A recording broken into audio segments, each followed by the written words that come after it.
All right, Matthew. Yeah. Matthew, where'd you grow up? Where are you from originally? I'm from Hayward, California, is where I grew up for the first 12 years of my life.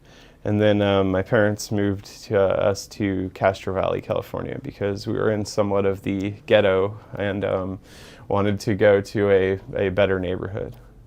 And so, I recently had yeah, several I mean, friends just growing up in the regurgitate right-wing ghetto, propaganda I in guess COVID as the white misinformation. boy, They called me brainwashed You're getting for listening pissed, to dude. research and Literally, science. this is just I Logan just wish Paul. the virus would target those hogs harshly. That's just Logan Paul, dude. What the fuck?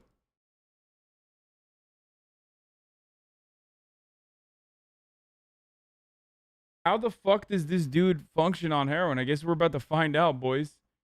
Before we get started, I just need to say, like, don't do heroin. It's not good. Okay, it'll fuck your life up. Okay, not good at all. Not even once. Don't fucking try it. Don't do it. Insane.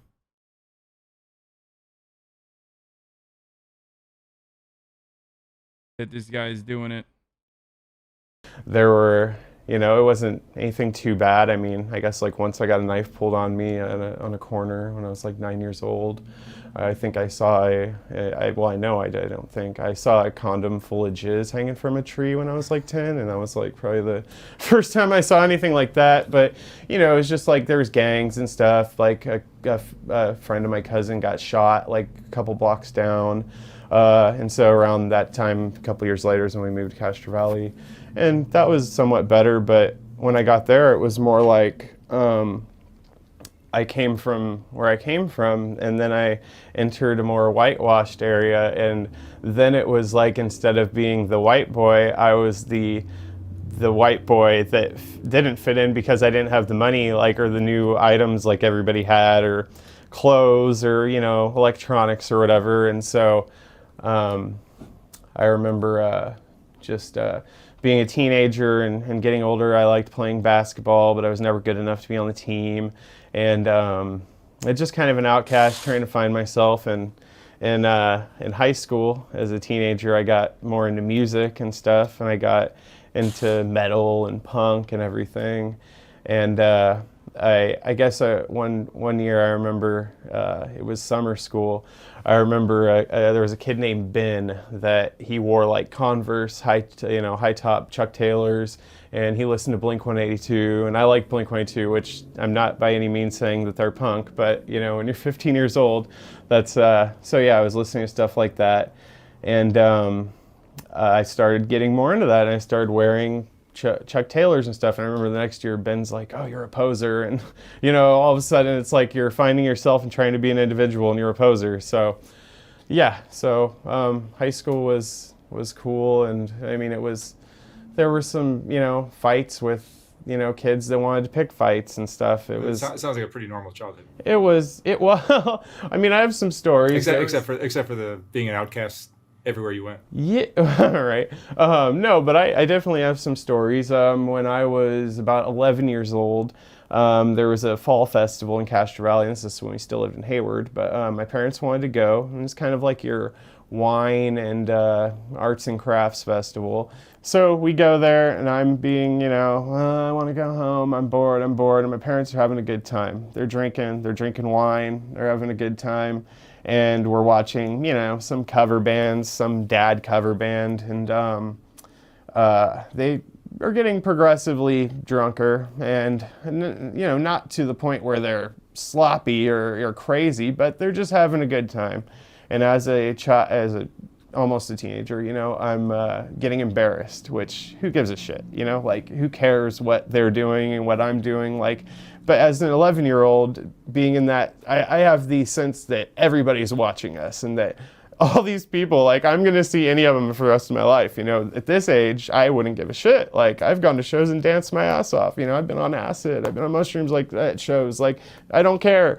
But anyway, so I knock the wine glass out of my dad's hand. I slap it. This little brat, this stupid little jerk. And that was it. My dad instantly went from partying happy, which they didn't drink a lot. They, didn't have any problems like that. My dad does have anger issues. Never beat me or anything. You know, I got spanked as a kid, and he definitely did a lot of yelling. But, you know, we can go more into that later. But in this situation, it was instant change. The look on his face, he was... I knew I fucked up big time. And my mom, it was like a scared look on her face.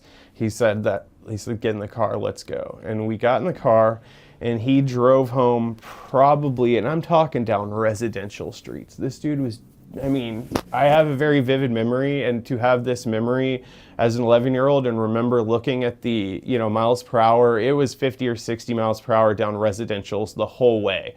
And I was scared out of my... whatever. I was scared. And so we got home. He's just screaming at me, you know, like I fucked up. And I did. I totally understand. I mean, I don't know if I would hope that if I had a child and I was drinking, I would have the capacity not to, you know, do something like that. But who knows? So he's yelling and screaming. At that point, my mom, they're drunk. And so she passes out on the bed. Well, then my dad starts yelling at her because she's passed out drunk in front of her son, and that's not what you're supposed to do and all this stuff. And I'm freaking out, like I'm scared. And so I run in the bathroom. I remember he like slammed the door open and put like a hole in the wall. And at that point, I was so scared that I ran out of the house. I ran to the neighbors and I said, call the cops. My dad's drunk. He's freaking out. They called the cops, and my parents had to go to Santa Rita jail for the weekend, both of them, because you know how cops are sometimes. It's not very rational. And plus when you have two really drunk people, they don't really trust them or believe them, and so yeah, and I felt really bad, and so a little drama in your childhood. A little bit, and I mean, I've never been good enough for my dad. It's always... I can't do it. There's things in life that, like, I worked at a print shop, and there was like, he wanted me to install like lighting and all these things, and I'm like, well, I've never used electric drill or whatever the hell it's called. I've never used one of these before. And he's like, mind's blown. Then I'm like, I'm 35 now, that I was like this 33-year-old man that didn't have these skills, which, I mean, whatever, people learn their own skills, but you know, the stereotype. And he was Mr. Manly Man. He was a stripper in his 20s, like big buff dude, and that's a whole other thing. But so yeah, I didn't learn certain things, and because my dad would always say like, "I'll do it," like I don't want you to screw it up. Basically, he wouldn't say that, you know, to my face, but yeah. So there were different things like that. I would get in trouble at school, but nothing, you know, it was like stupid shit. Like one time, like I pretended to stab a kid with a pencil, and that, you know, I like went like that, and that turned into, oh, he was gonna stab me, and I got suspended. Or, you know, told the teacher one time, you're not my mom, I don't have to listen to you. Shit like that. Like I wasn't, you know, going and bringing a gun to school or graffitiing all over the walls or smoking pot in the bathroom, you know. So how far did you go to school? I did a little bit of college. I only did one semester of college. Mm-hmm. And you've had jobs. You have a job now. Mm-hmm. Yep. Yeah, I've done a lot. I was like okay in high school, like 3.0 or whatever grade point average. In college, I was trying to major in mass communications because I knew people at a local radio station that had referred me to this school and to this teacher. I guess I'm kind of one of those people that I have underperformed or had ruined my potential. So you're working currently. You have a straight job. I do gig through an app right now. I was working at a restaurant in December, and then they closed down indoor dining, which was fine because we had outdoor dining. Yeah. But then they closed that down, and then it was like I was doing double the work because of delivery, you know, packing bags and all that shit, and then getting paid like, I mean, not half, but half in tips because people don't tip the restaurant for delivery. They tip the driver. And so, not that that's wrong. I don't really care. I didn't, you know, I wasn't like, oh, damn it, the economy's fucked. I'm going to take a stand or something. I'm like, okay, time to move on to something else. And so, I found this app through Craigslist that does gigs, and you just pick a shift and you pick time and how much you get paid and you sign up. And so, I started working at this warehouse, and it's pretty easy. Okay, bro, what the fuck is this, dude? How is this the least interesting man in America who is a functional heroin addict? I literally started off this video thinking like there's going to be a point where like there's a turn. Where the fuck is the turn, bro? He's literally, when he was talking about his like child abuse, I thought he was going to like actually get into like some fucking freak story. It's like, oh, his middle class dad like was very upset with him for, you know, him like stepping out of line. So then he called the cops and then they arrested his dad. Like, it's almost like it's interesting because of how uninteresting this is, okay? What the fuck? There's got to be a point where like shit hits the fan, right? Or is this unironically how like white dudes get lost in the sauce and like start doing heroin and shit? They just have like normal developments and then all of a sudden before you know there's like, yeah, it's fucking kind of chill. So I started doing heroin, dude. Like, what the fuck? How is this super interesting?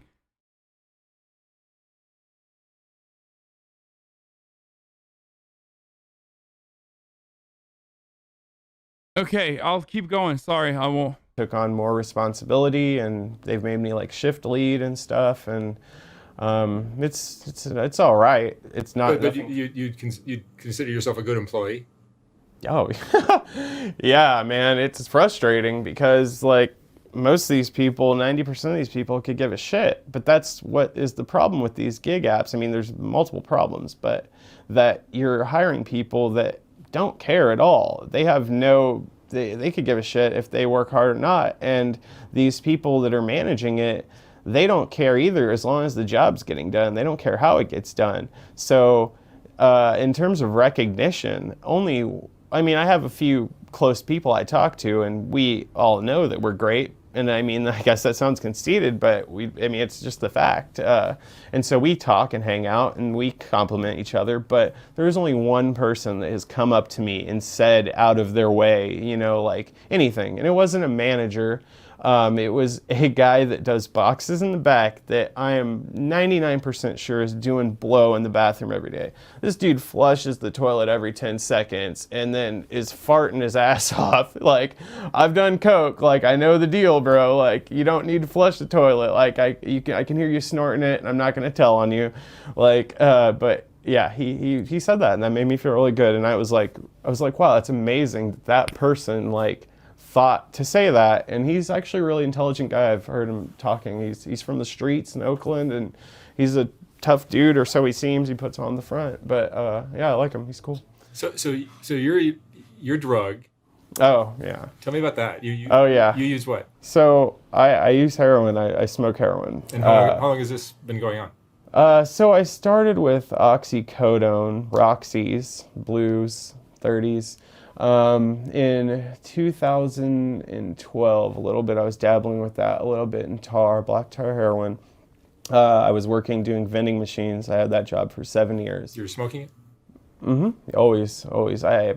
After doing coke for a couple years, I was sick of putting stuff up my nose, and I'm afraid of needles. And I've seen what happens with that. Which, not saying that me smoking heroin is so much better than injecting it, but it just seems.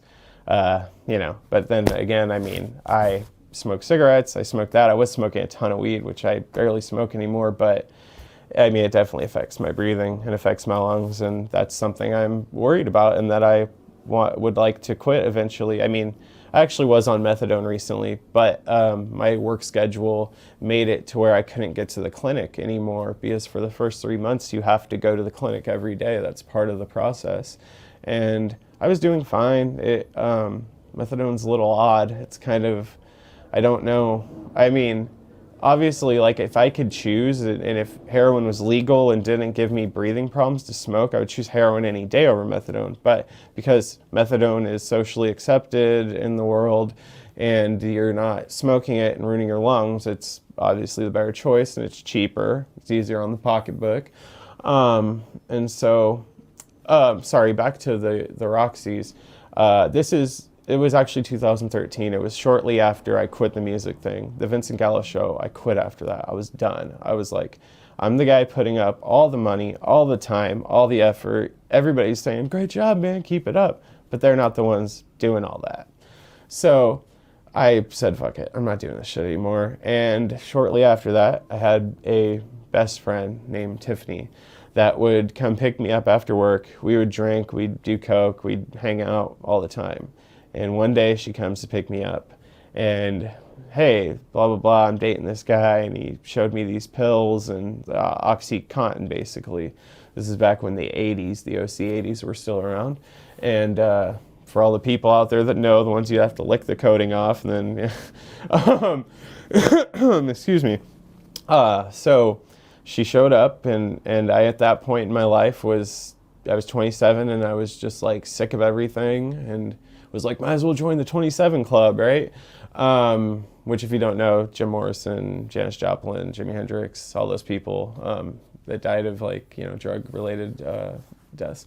Anyway, I didn't really want to die, but I was just giving up. And so I was like, fuck it, I don't care, sure, let's do it. And that was the biggest mistake of my life, because I fucking loved it. And everybody says, don't do opiates, don't do heroin. You're never going to come back from it. And of course, I didn't listen. I have to try everything on my own. And I mean, you know, my life isn't like Requiem for a Dream now. Like, I'm not going and doing ass to ass for money, you know. But I loved it. And it some people say this, other people just get the nods and are kind of like, you know, but it makes me like fucking boom, I'm me, I'm myself, I'm happy, I'm free, I'm energetic. Like, it's crazy. It became what I wanted it to be, and it became what I needed it to be. And that's crazy, because it's like it took it's a fucking crazy drug. It's like it took my brain over, and it just said, like, this is what you needed, and like, this is the way it should be. And so I'm sorry, dude. I just like, I cannot like this guy. Like, I just like everything that he's saying.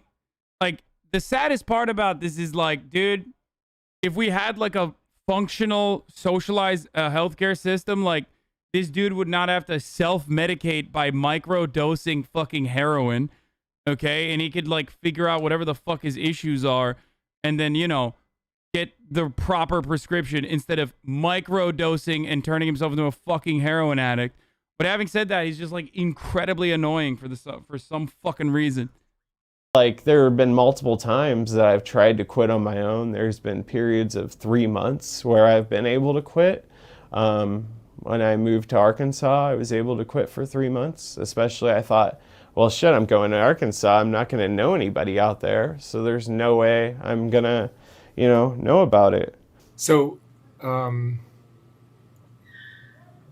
your drug use has continued. You're still using heroin today. Right, because, I couldn't make the methadone treatments anymore. And so I didn't want to get sick and experience the withdrawals. I tried to quit cold turkey back in September a few months ago. But I got to day 2 or 3, day 2 the first time, and I broke down and said, fuck it. I had some straws with resin, you know, shake those up with some alcohol and put that on the foil, and you're good. But does it affect your work? No. Nobody has any idea. Nobody. It makes me better at work. It almost sounds it makes you better. It makes me better at work. I've heard people tell me this about crack cocaine, that these are ADHD people. Right, like maybe I have that. People have said that too, and I don't know. I've never been diagnosed. I've had people tell me that crack does the opposite what it does to most people. It just makes them like fine, or it makes them slow. It slows them down, calms them down. Calms them down because they can't focus. Huh. So, Yeah. I think these drugs affect everyone differently. Right. Yeah. No. I mean, unless I start getting crazy and doing too much, then it can kind of. Has that happened? Do it. Yeah, because there was a time where I was just like depressed and like didn't care and everything, and so I was just like fuck it and spending all my money. But now I've learned that that's not worth it, because then I get in too deep and that the money is going to run out, and so I just pace myself and try not to do too much. And it sucks when I'm home alone sometimes and I'm just bored, because then I'll just like take hits because I'm bored. You would consider yourself an addict? Yeah. Oh yeah, every day. I do heroin every day. All day, every day. You wake up and I wake up and smoke. I hop out of bed. It's like I feel like I'm going to some huge event, like the freaking Outside Lands Festival is happening today, and I get to meet all the bands just because I get to smoke. Like, it's crazy. Like, But you find it prepares you for your day. It makes yeah, you it makes you me sharper. happy. It makes me. I'm energetic because I get out of bed and I'm like, oh, damn, I need to. And you know what? You know what? This sucks, and this is making me very worried. Besides the breathing thing, is recently I've been waking up and my hand is like numb, and like I also, it might be carpal tunnel because of what I'm doing at work, so I'm trying to do exercises, but I mean, shit, I don't know if it has to do with the drugs, you know? That scares me. So, and then I'm like, fuck, I can't use a lighter, you know what I mean? So that really sucks. But yeah, Have you met other people that are functional addicts like this? Kind of, but not like, I mean, the people, there were like people, especially like when I was doing Oxy, that was more of a, so with Oxy, sometimes, because Oxy was expensive, let's get like $30, $35 a pill sometimes, and heroin's way cheaper, and that's why I started doing it, because it gets you higher and it's cheaper. And so Oxy, I would... Bro, Functional is doing a lot of fucking work here. When he says, I'm functional. Bro, the fact, like, you're saying you're functional as far as, like, because you can make your money work for the heroin. That's crazy, dude. The other really sad part about this, someone just said the mediocrity is impressive. I agree. I have never seen a situation where, like, I've seen someone who's just like the most boring heroin addict on the planet, dude. He's just like a guy. And he's just like, yeah, I'm doing heroin. It's chill. It's nuts. I've never seen something like this. Also, he says he's like functional. He says he's functional, but it's like, it's only functional because he can make his money, like the limitation that he has with his income is just like kind of helping him a little bit in a weird way, because like he can't do more heroin because he doesn't have a lot more money. So he's like forcing himself to microdose because he admits it. He's like, yeah, I just like, you know, I just want to fucking oof, bad take. Why the fuck is everybody saying bad take, dude? Stop romanticizing it.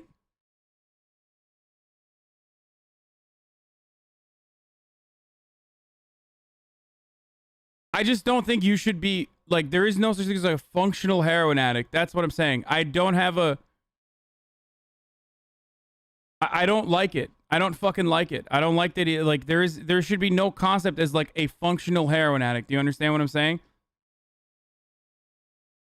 That's what pisses me off. And the other thing that fucking frustrates me about this video is that he's so fucking casual. It's not romanticizing this man's life as a tragedy. I'm not even romanticizing. I'm literally saying that, like, it frustrates me that he's so casual about this thing, this fucking addiction that has destroyed millions of fucking lives, murdered people, and ruined fucking families all around the country. How the fuck can you sit here and not be upset? If I know, dude, I know that you guys are all so fucking incredibly woke and you love self-medicating and you're a bunch of fucking dumb morons in the chat because you're all fucking 14. And, like, everything needs to be, we need to be super welcoming and super understanding. But, like, it fucking frustrates me to no end that this dude has, like, basically structured his entire life around, like, doing heroin. I'm not dismissing his problems. I'm dismissing his dismissive attitude around his problems. Okay? I don't know. Like, it's just very... He's literally telling his life story. Are you stupid?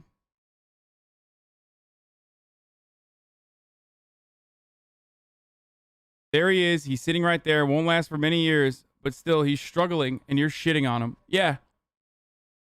It's making me mad that he's, like, so... It feels almost callous, okay? Like, some of the things that he says, even though he's, like... Some of the things he says frustrates me, okay? Some of the things he says frustrates me. As someone who's also struggled with addiction, it makes me so mad.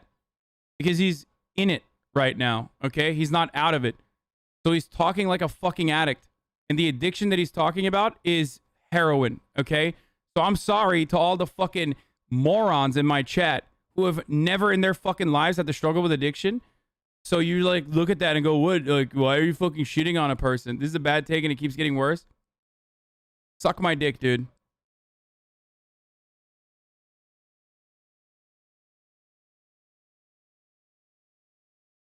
Anyway, the point I was gonna make is the other thing that's like frustrating about the frustrating part about this is the methadone clinic. Like, he can't even go to the fucking methadone clinic because he has to work. Chat, different opinion. Chat equals chat 14. You're saying he should be functional enough to consider getting serious help and treatment? Yes, dude. Yes. I'm frustrated. I'm frustrated to see someone being like, yeah, I'm just like a functional, casual heroin addict, dude. Okay?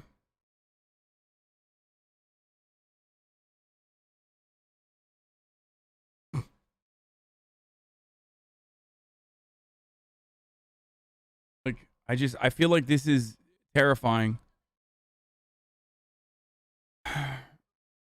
He doesn't understand the gravity of Hasan, so that makes him a dipshit? Yes, it's fucking making me mad. It's like making me mad that he himself is like not using every opportunity in this interview to be like, this is fucking terrible. This is devastating. Do not learn. Do not do not think that you can do this. It's not something you can do. Okay? He needs to be more remorseful about his own fucking addiction, or at least honest, or at least self-aware about the situation that he's found himself in. Straight up. If you're a fucking good person, doesn't matter if you're a goddamn addict or not, what you should be doing is literally like, you know, push people away from it instead of talking about it as though your life is, you know, normal and dandy. So I'm sorry to all the chatters who are like fucking upset with the way I'm talking about it. Yeah, I know methadone is terrible. I'm a recovering heroin addict. The methadone and outpatient care is horrendous. There are days where I have to pick either work or methadone because it sometimes takes 2 hours to get a dose daily. You're shitting on this guy more than you shit on murderers and pimps. I mean, because like everyone knows murder is fucking wrong. So, you know, it's not, no matter what I do, you can't fucking show murder in a similar light. But for some reason, this is like, you know, given how people think about like self-medicating and shit like that, I'm genuinely concerned that this comes across as like heroin addiction is like a manageable thing. The way he's like saying it. This is back, Craigslist made it to where you can't post certain keywords now. But back in the day, you used to be able to post Roxy blue jeans, size 30, and then that's how, you know, I would find dealers sometimes, actually. And I mean, walking around the Tenderloin, like walking Pill Hill. I mean, I used to have to do it sometimes, and it sucked. I mean, one time a guy tried to uppercut me. It was fucked up. Just because I wouldn't buy his pills, his shitty fucking fake pills. Like, sorry, dude. Luckily you missed. I mean, I don't know what would have happened. But not that I'm some tough guy. I'm not trying to sound like, oh, bro, I would have beat his ass. You know, I'm not like that. But, I mean, I might have tried to. But anyway, I would meet people on Craigslist because I started to realize, and other people would do this, I picked it up, like if you sell the pills to somebody else and mark them up, or a common thing I would say if I knew they weren't going to buy that many is I'd say, all right, just throw me a pill, or throw me a half. Like that's when you were really desperate. You'd say, throw me a half a pill, and then they would, and you know. One time I did that, this girl, we were smoking in a bathroom, and she fucking got on the floor and started smoothing the foil out on the floor of a dirty Jack in the Box bathroom. And I was like, I'm on the wall doing it, you know? The wall's smooth too. And I was like, what are you doing? And she was a little, whoop, you know, and she's like, what? I'm fucking, you know, smoothing it out. I was like, dude, on the wall, the bathroom floor is dirty. And she didn't care. So yeah. Whatever. So I'd meet functional addicts, somewhat. Mm-hmm. They were definitely eccentric. They definitely had their things, and they weren't reliable. Well, it sounds like you're a case where maybe your psychological makeup is. But nobody's gonna listen to that. You will, because you understand, because you've talked to so many people and you pay attention and you care. There are people out there that have no concept of this and don't want to hear it. because that's the way the world Yeah, is. well, I'm open-minded, but, Yeah. but I mean, I've never smoked pot, so I don't know anything about drugs. The fact that I'm doing this channel that Nice. seems to revolve Good for you, around man. drugs, it really doesn't in my mind. But certainly there's No. lots of drug stories. I don't even know how to spell marijuana. I wish you were as militant against climate change activists as you are against heroin activists. so I'm just open-minded. I find it interesting that it helps you. Yeah, I believe it. yeah, I find it interesting that you've never even smoked marijuana. I mean, not that I'm saying like, oh, you should or you should have, but yeah, I'm the channel. You know, it's I'm not better than anybody else. I'm just yeah, right. Neither I've am got I. my own problems Yeah. in there. I'm not saying I'm better than any other addict. You know, like we all have our own things, and we're all unique. Everybody. It makes the world, and sometimes it's the beauty of the world that's the fucked up things. I think finding something that helps you find fulfillment and happiness is important, and if that happens to be heroin, and you've got it under control, maybe it's okay. What? I don't know. I do, but then it's the money thing. No, dude. No. Fuck no. Hey, chat, where are you now? I want to hear from the chatters who are like, dude, this video is like, wow, you're a fucking idiot. Like, oh, blah, blah, blah. Bro, this is literally the most libertarian interview I've ever seen in my entire life. Listen. Like, I'm all in for fucking decriminalization, okay? I am. 100% decriminalize it, okay? But goddamn, dude, this shit is so fucking dangerous. What the fuck?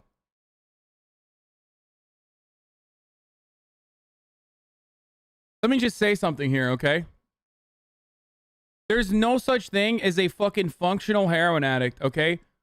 It just means he hasn't gotten to that point where it's no longer functional yet. And the same cycle of like his job finding and his income has ironically kept him in that consistent phase, but that doesn't mean he's going to stay there forever. That's not a thing. Like, that's not a real thing.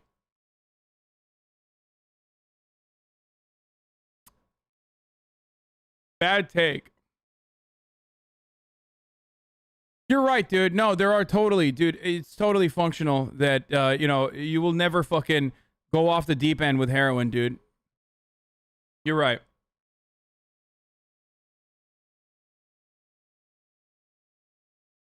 It's such a weird take, but then again, I must be 14 because I don't agree with you.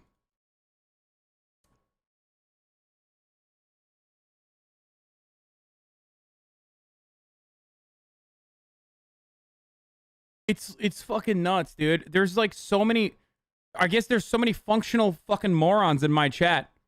Okay? You guys are, like, a lot of you are just like psychotic, but functional in the sense that like people haven't recognized how fucking insane you are.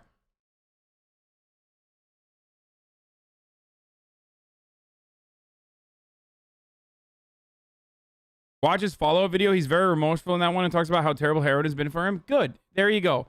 But chatters are fucking caught up with like the most mediocre white man in America because like all you need is a fucking mediocre white man, chatters. Holy fucking shit.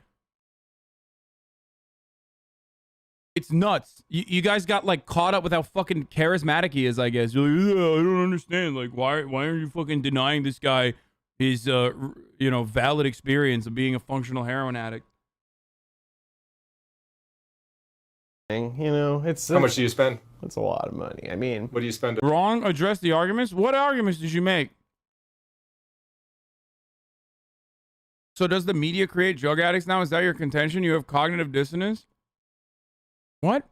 I don't think the media's creating drug addicts. What the fuck are you talking about, dude? I'm frustrated with this person who is like himself a drug addict, literally talking about it. I'm not saying that like you see heroin in a fucking movie and then you become a heroin addict. This is a little bit different than that. This is a person who is literally a real life human being, like talking to people about how he's like,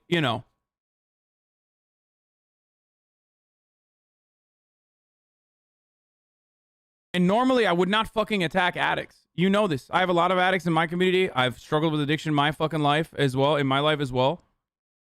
Okay? But this is one of those instances where it is literally like he's just so callous with his indifference about his own personal experience with it. And some of you guys are just like, some of you guys are just looking at this like, oh, dude, it's whatever. Like, thousands of actual addicts in the chat. Maybe you should chill. What the fuck do you mean, dude? Nicotine addiction versus gamba, drugs, or opiates do not compare. No, I'm talking about alcohol, you fucking idiot. I'm talking about alcohol. I'm not talking about cigarettes, even though cigarettes are fucking bad too. So shut the fuck up if you don't know what the fuck you're talking about. Jesus Christ, dude.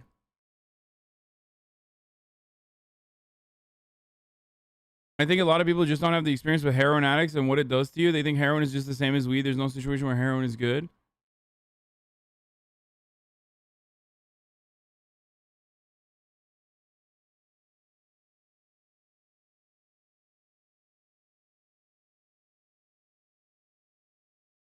You should be way more mad at the interview with the softball agreement and giving him the platform versus mad at the mentally ill addict rationalizing his addiction. If you ask chatters, they're going to be like, he's not fucking mentally ill.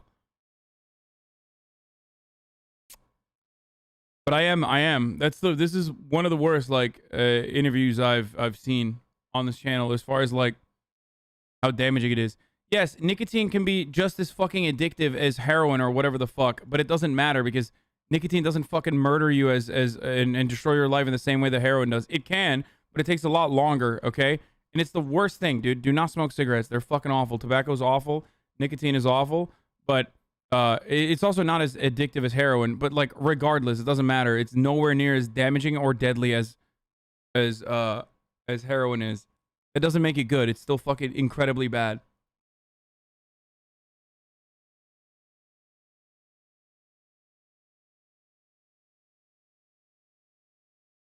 Like he's literally talking about heroin and how it like helps him function, like it helps him self-medicate. How the fuck do you guys not see how damaging this is? As a person who's not like in a movie depicting like a scenario.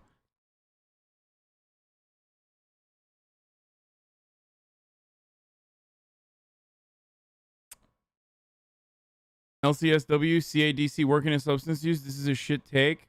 What? Not true. What? I don't understand what the fuck you're saying.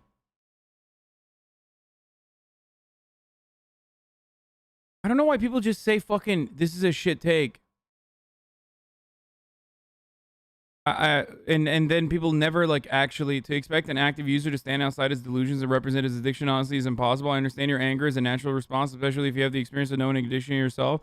But these people are so far from the type of objective self-reflection. The interviewer should know better though, and the framing of his questions are enabling. Yeah, I don't know. Why are you arguing with imaginary chatters? I'm clicking on chatters. These are not imaginary chatters. These are real chatters that are in here just going, bad take, bro, bad take. A week or a month, probably $1,500. So I could have a nice apartment. $1,500 a month. $1,500, yeah. Because I imagine I probably do. You are making plenty of functioning heroin users, not addicts, feel isolated? What? Dude, I can't tell what's a fucking debate and what's a meme anymore, dude. I literally can't tell if this person is like some like crusty fucking anarchist or unironically like just memeing.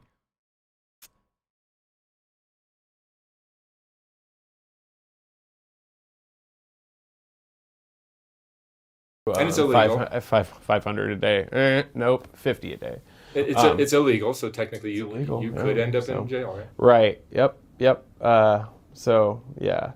That sucks. But talking to you, looking at you, you don't look like the typical. I'm sorry. Like if a person like this was just like talking about their experience with heroin around me and around people that I love, especially young impressionable people, I would get them the fuck away from the impressionable people.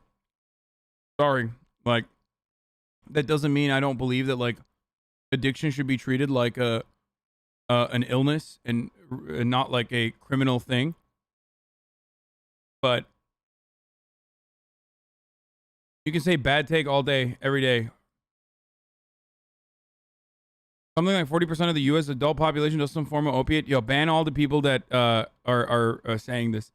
Exactly, jackass. That's precisely how they fucking get addicted to fentanyl and heroin because they can't pay for the fucking scripts anymore. And they keep upping the dosage. What the fuck are you talking about? This is why there's a fucking epidemic right now, dude. There's a literal There's a literal heroin epidemic in this country, and you're like, 40% of Americans use some form of opiates. Like, oh yeah, I didn't realize that was a good thing, dude. Sick. You're literally making my point as to why this is so fucking damaging.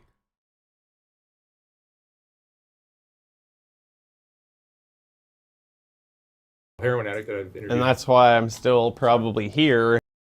Maybe the point is something in heroin works for some number of people, and core research should be done for safer for these folks. Okay, dude, here, take a fucking week off, 5-month subscriber.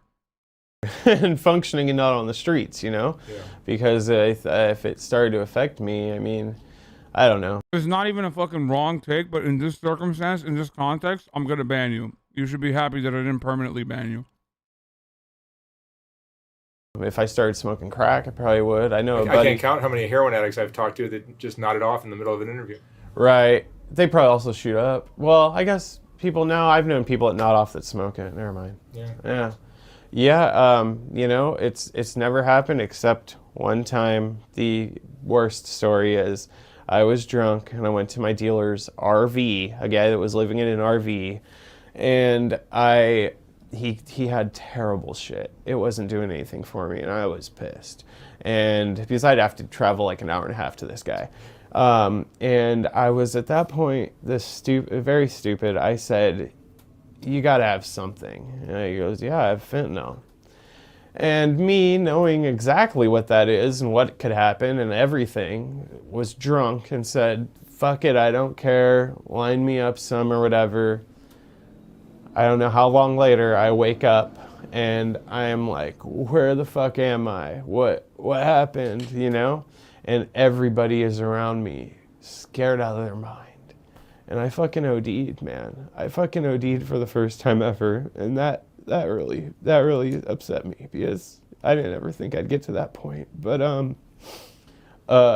yeah, they had to hit me with Narcan like 5 times, they said. And like they said I was turning gray, and like only my girlfriend knows about this. Like nobody else knows about. I mean, this is the people that were there, but whew, man, I really tried to quit after that, man. I got through like a week, and I was happy, but Yeah. I was happy that I quit. I was fucking bored out of my mind, you know. But yeah, fentanyl's no good.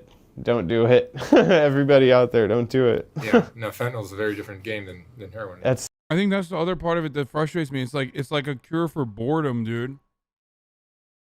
Like the way he talks about it as though it's like a cure for like being bored. When he was talking about how it's kind of like going to Lollapalooza every morning when I do heroin, like that's when I fucking lost it. I was cooking chicken in the kitchen and I was like screaming.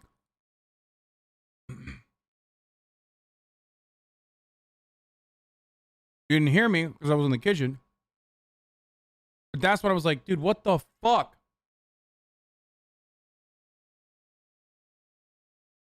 I think he's lying about boredom. He's depressed. Yeah, probably. Most likely. And for the record,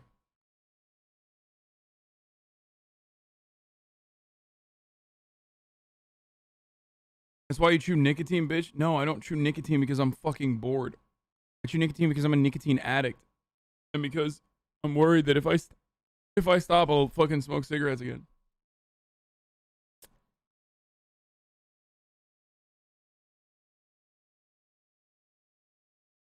This proves your point even more. Buddy went directly to fentanyl. Like, that's just insane. Yeah.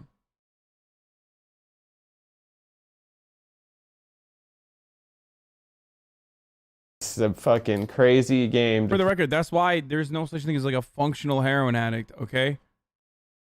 Because boom, like literally fucking for 24 minutes he described like his experiences, and then all of a sudden in the end he reveals that like, oh yeah, I fucking overdosed on fentanyl in my drug dealer's RV and almost fucking died, and they have to shove me full of fucking Narcan.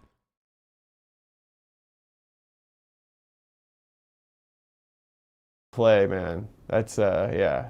It's a very common move for a heroin addict to And switch I over do to not fentanyl. want to do that at all. And I know there is some fentanyl in the black tar heroin. So that's what I was going because to say, is that very Right. often they're lacing it and they're mixing it. luckily I have, Even crystal meth or crack, they'll do that with. yeah. Luckily I have a I mean, they can do it to anything. I think some of the girls that work that have pimps Uh-huh. will smoke a joint, and the joint might be laced with Oh my god. crack or meth or heroin or fentanyl Shit. or whatever, and then they're addicted, and then they're basically a God. slave to the pimp. Yeah, I heard a story about a guy once that smoked a joint with some random dude. He was lost in the middle of the night in the snow in Chicago, couldn't find his car, and some dude says, "Bro, I've seen you walk by a few times. Come in, you could stay." And he seemed like a cool guy. He's like, "You want to smoke a joint?" The guy's like, "Oh yeah, dude, I smoke weed. Let's smoke." Fucking smokes it. It was laced with meth. Dude starts jerking off in front of him and fucking holds him captive overnight. Wow. I'm lucky, I'm lucky. The world you're involved in by using this illicit narcotic is problematic, right? Totally. And I was saying, I have a reliable dealer that I trust, but that doesn't mean anything. He could get something that he doesn't know about, But, I mean, at this point, I'm really just trying to make it through until I get the next job, which should happen in a couple weeks. And then I get a set schedule and I can get back to the methadone clinic because I know, I'm a smart... So you say your mind works better on heroin. Mm-hmm. Could you ever get clean and still enjoy life to its fullest? I mean, I did before. You did. It's not like before. That's probably a safer before way to I go. started, I wasn't enjoying life. I was just depressed in that moment, and I made a bad decision. Yeah. Well, it sounds like getting clean would be the best move. Oh, totally, yeah. And I want to. I didn't even want to do methadone because I said I don't want to replace an addiction with an addiction. And my buddies... You're shitting on him for being... What? You're shitting on him for being addicted and not acknowledging how devastating it is? Yeah, that's kind of a fucking big problem, don't you think? I feel like you put a comma there as though it's to say I'm shitting on him for being an addict. I'm not shitting on him for being an addict. I'm shitting on him for fucking not acknowledging how devastating it is. That's a full sentence. Like, if you put a comma there, it doesn't separate it. It doesn't turn into an entirely different fucking, entirely different sentiment, okay? Instead of the interviewer who has no excuse for enabling it, that's the point of contention. No, I think the interviewer enabling it is also bad.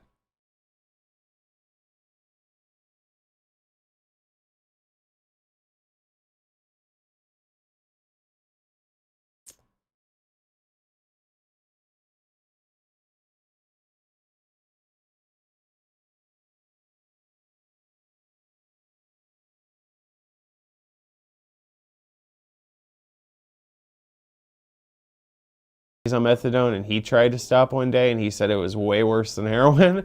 So I know there's maintenance plans where they can wean you off slowly but surely, and I'm hoping that's what's going to work. If not, I've said this to people I'm close to and my girlfriend, like, I think I just need to be locked up somewhere, for 30 days because I am resourceful. It sucks. I don't like lying, and I know that probably sounds like bullshit. Like, every fucking ex-addict in the chat is agreeing with me except for, I guess, a few voices for the most part. I don't know what else to say other than, like, literally every person who's like, I'm a recovering, heroin addict or opiate addict. Whereas, like, there's a bunch of random people in here that I guess think that they're fucking functional heroin addicts or something. I don't know.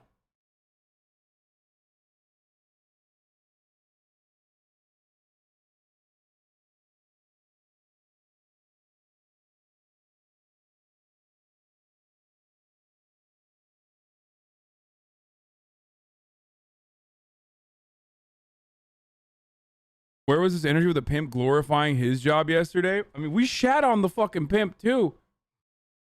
Especially the gorilla pimp who was like talking about fucking beating women. It was like devastating. What the fuck do you mean? Maybe you didn't care about it because you didn't see yourself in the pimp. Okay, maybe that's why. I mean, I'm serious. There's got to be something else. Keyword is recovering. You cannot expect an addict to recognize the bad. That's a wild expectation.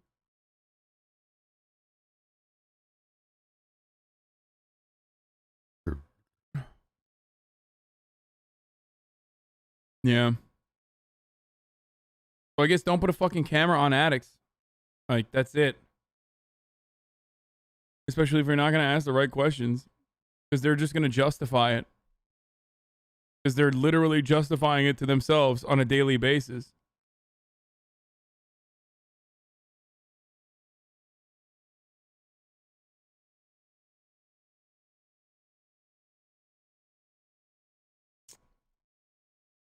I just know, dude. I know how fucking damaging that way is. I thought that way, dude. I thought this way. Anyone who's ever fucking been addicted to anything damaging knows what that's like. You're like, oh, dude, it's just fine. Like, it's just going to be all right. Like, you know, I'm just drinking a little bit. Okay. It's not that much.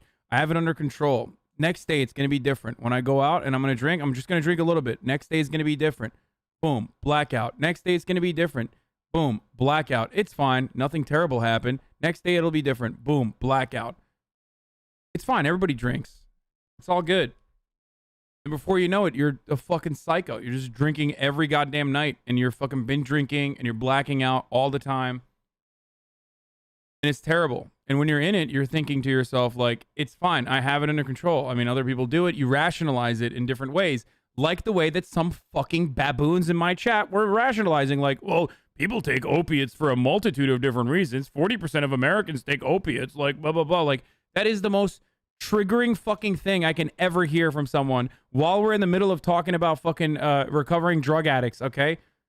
Or just drug addiction in general. Like, that's like, just fucking shoot someone in the face, dude. Literally. It's like giving more ammo to someone who is like not even remotely interested in recovery or rationalizing his addiction as best as he possibly can.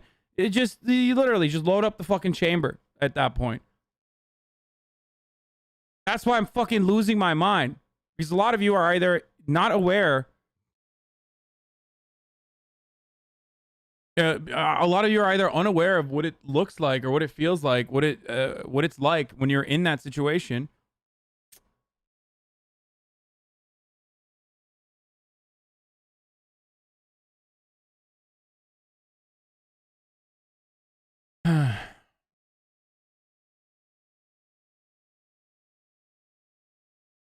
Just kill drug addicts, good take. That's not what I said, you fucking asshole. That's never what I said.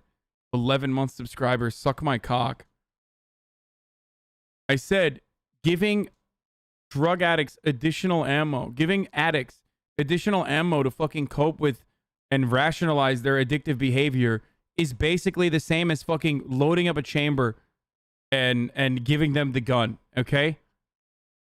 You're literally you're giving validation and allowing them to feel like, you know, it's just, yeah, I am right. Other people also feel the same way.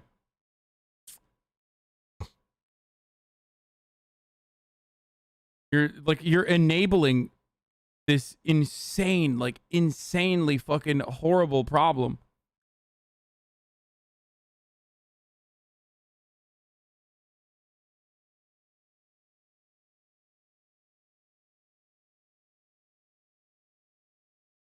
How about safe supply? This is moronic and reactionary. I think safe supply tackles only one element of the problem, the criminalization problem, but ultimately that doesn't mean that, like, people should just, like, fucking run around being addicted to heroin, dude. Like, that's still fucking terrible, dude. I guess I'm a fucking reactionary for thinking that, you know, people shouldn't get, that we shouldn't, you know, that we should be trying to solve addiction rather than feed into it and let people just fucking drip it up.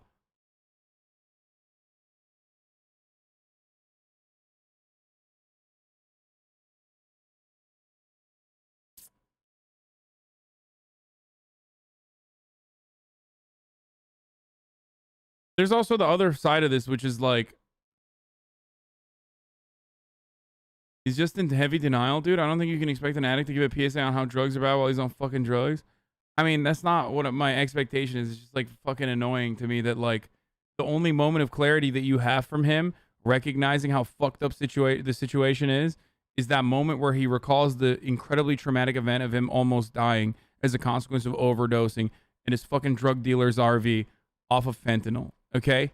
That's the only time where you see the real clarity and the honesty, and for a brief moment, the fucking shallow veneer that he has around him, around himself, just it goes away, and that's the real moment.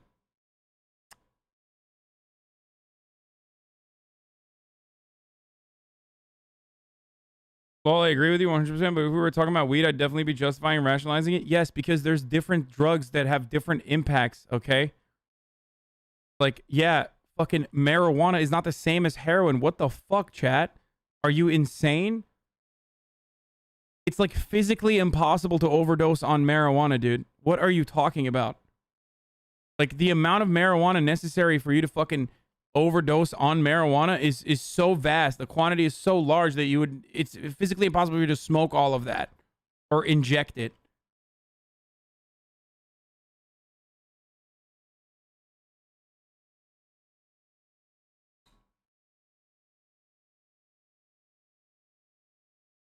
No, it's not. You can easily overdose on marijuana. Google that.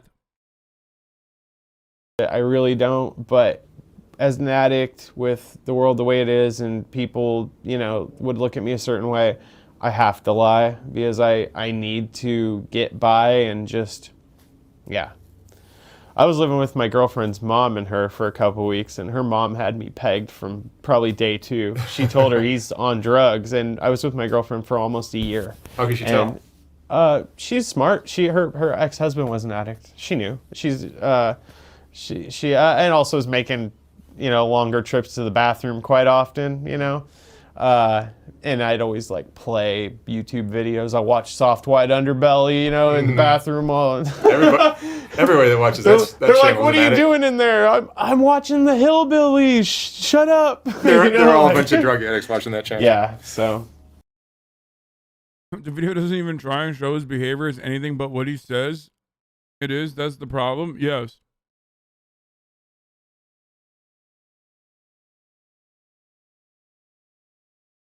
That's the issue. Thank you for understanding what my problem is. I need to watch his follow-up now. Look, nicotine is bad. I mean, even sugar is fucking addictive. But heroin is on an entirely fucking different level, especially with its impact.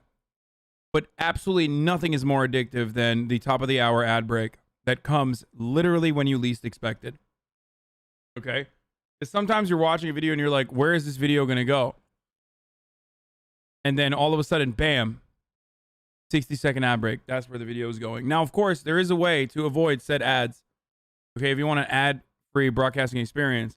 That's my addiction now. I've substituted my addictions, my vices in the past to being addicted to segues. Okay?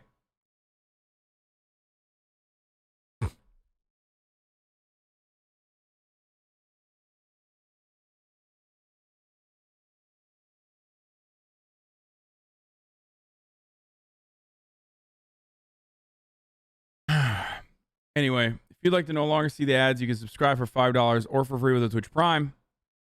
Or you can use an ad blocker or a VPN. Here's the ad break now. All right, Matthew. Hey, Mark, how you doing? Welcome back. Thank you. So your video. Wait, what the fuck? Which I didn't expect any kind of. Wait, this is not the same guy. Oh my God, it is the same guy. Unusual response from became I think the most popular video in the last probably 12 months or almost 12 months of my channel. Which tells me a lot about what some of my audience is into. Yeah. But tell me where you're at today. So last time you're a functional heroin addict. Right. You had a job. Yeah. Which, can be debated by people. So, it's functional to an extent. Like I mentioned last time, the money issue is a big deal. And, when the money runs out, it really sucks. And I guess That's not the big deal. That was what I was fucking mad about. That was the other reason why I was mad about it. It's like, first sentence, he proved you right? Yeah, of course, dude. Of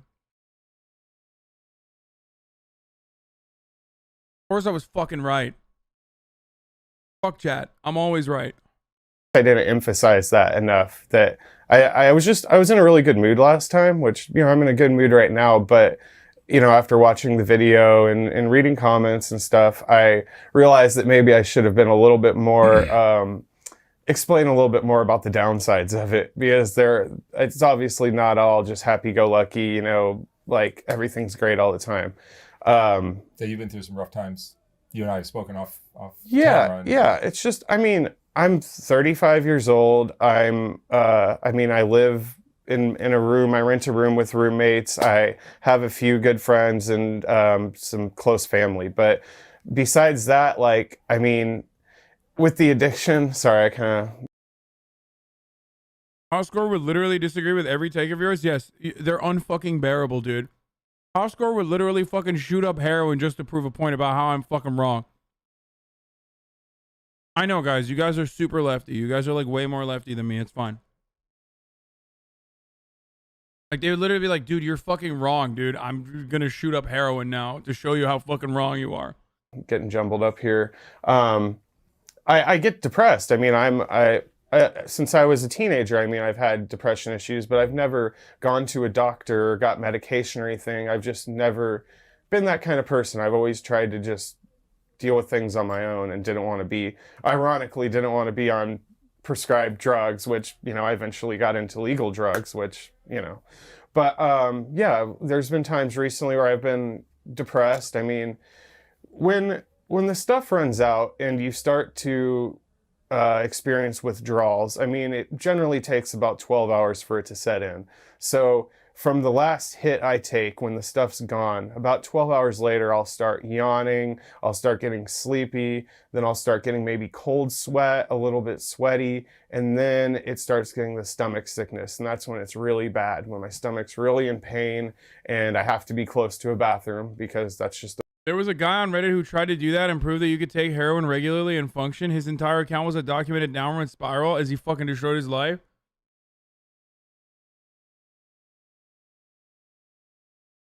That is the most Reddit thing you can do, bro. I swear to God.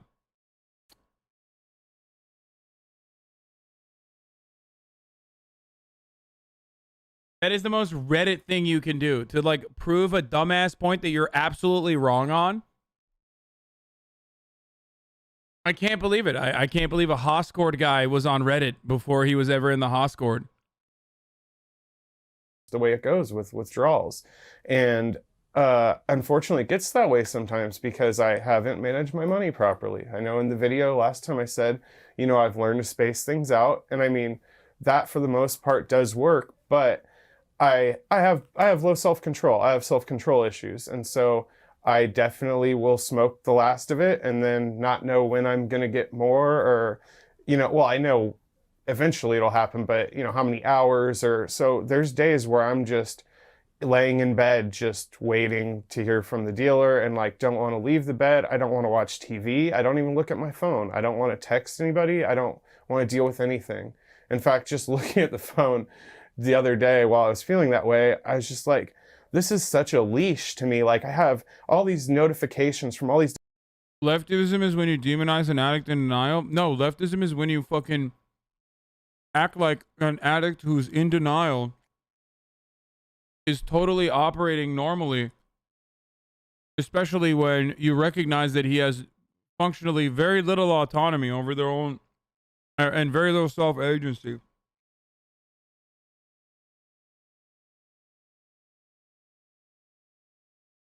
Totally, dude.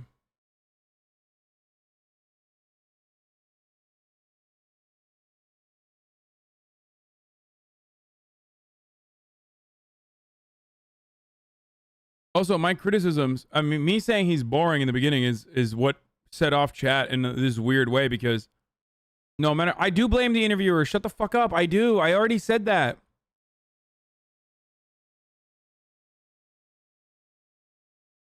But you guys also baby people to the degree where it's like, dude, he obviously has enough fucking autonomy and decency to recognize his mistakes from the previous fucking video that he shot, that he came back to literally say, I'm sorry, I feel terrible. I made it seem like it was totally poggers to fucking do heroin. And there's motherfuckers in the chat still like, no, you're wrong.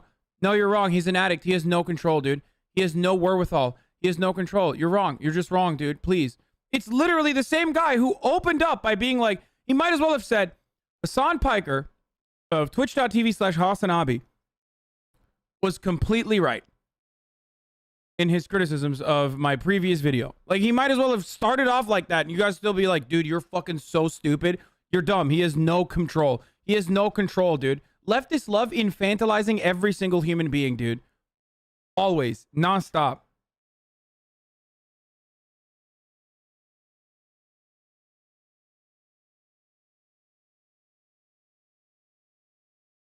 Different things, and it's also trivial. Like, I would love to just throw it away and just not have. What do you mean functional and a productive worker? See, this is a great take. So there's a lot of truth to that. Unfortunately, under capitalism, the only way we are seen as like functional is if we are productive. But the problem isn't like whether or not he can fucking work in the workplace.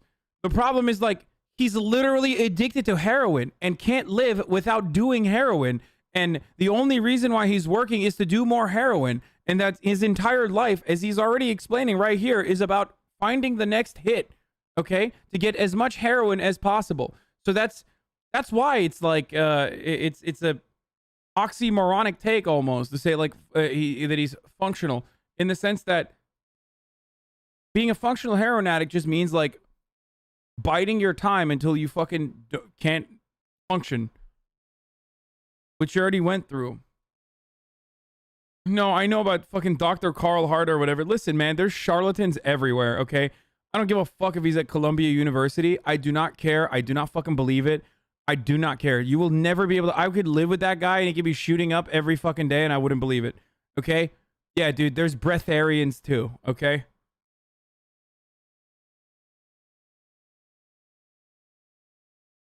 I hate that. Like, I hate that fucking... Everyone always, like, sends that same video. Like, oh, dude, watch this doctor. I mean, he's an addiction specialist, bro. Okay, dude.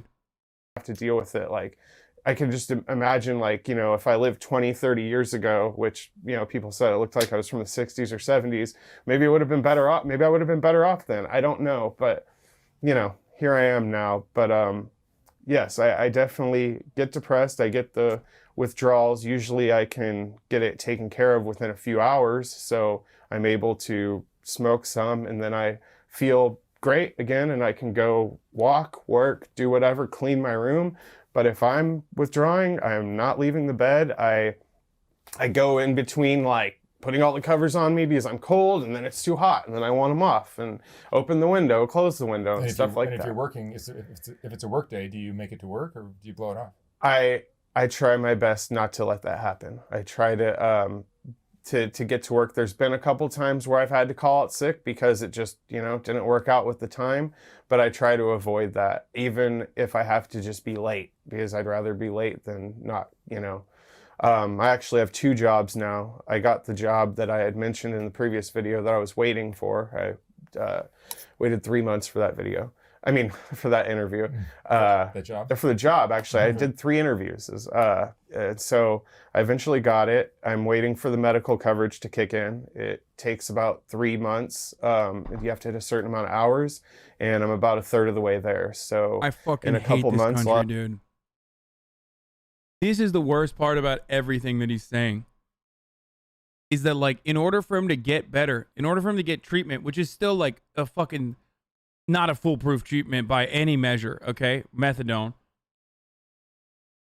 He has to get a job as a fucking heroin addict, wait 3 fucking months as a fucking heroin addict so that he could potentially get his methadone treatment, which he won't be able to go to all the time as it's required because of his job that he had to get because he wanted to get the fucking methadone treatment.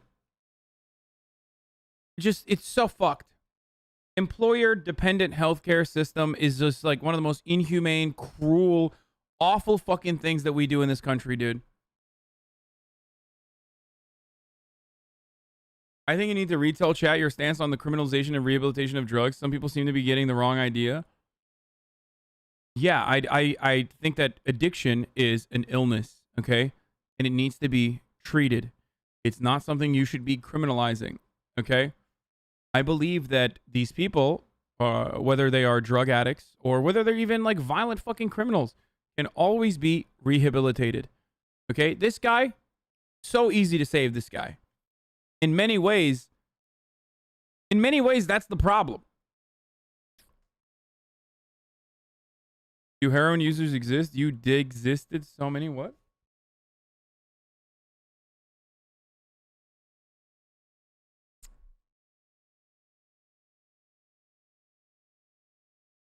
Not everybody needs to be treated. If they want to be addicts, let them, as long as they aren't harming others. Dude, how the fuck are you addicted to heroin without harming others? That's the delusional fucking take that you're saying, dude. It's like saying, dude, he's a functioning alcoholic. He's not going to harm anyone. You don't know a single fucking person in your life, I guess, that has ever been a fucking addict. That is such a wild take, dude. There is no such thing as someone who's like a fucking not harming others, as they are literally like addicted to heroin or alcohol or anything for that matter, okay?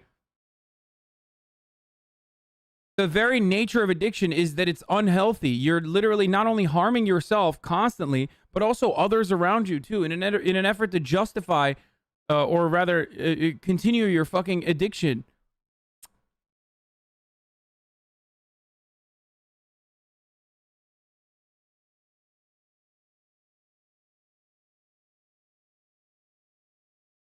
Like, this motherfucker's literally talking about how when he comes down, which by the way is more frequent now than the way he was describing it a couple years ago when he did that original interview. Now he's way more frequently fucking, having to come down and not having enough.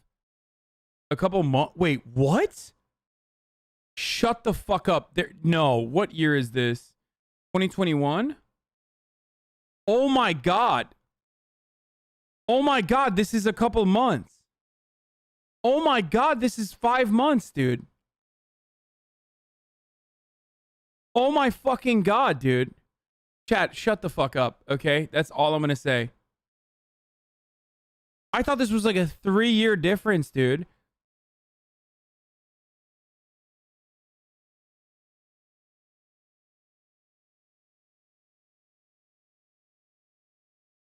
Come on, bro. He's a functional heroin addict. Like, what if he's not hurting anyone? I'm a libertarian and 14 years old.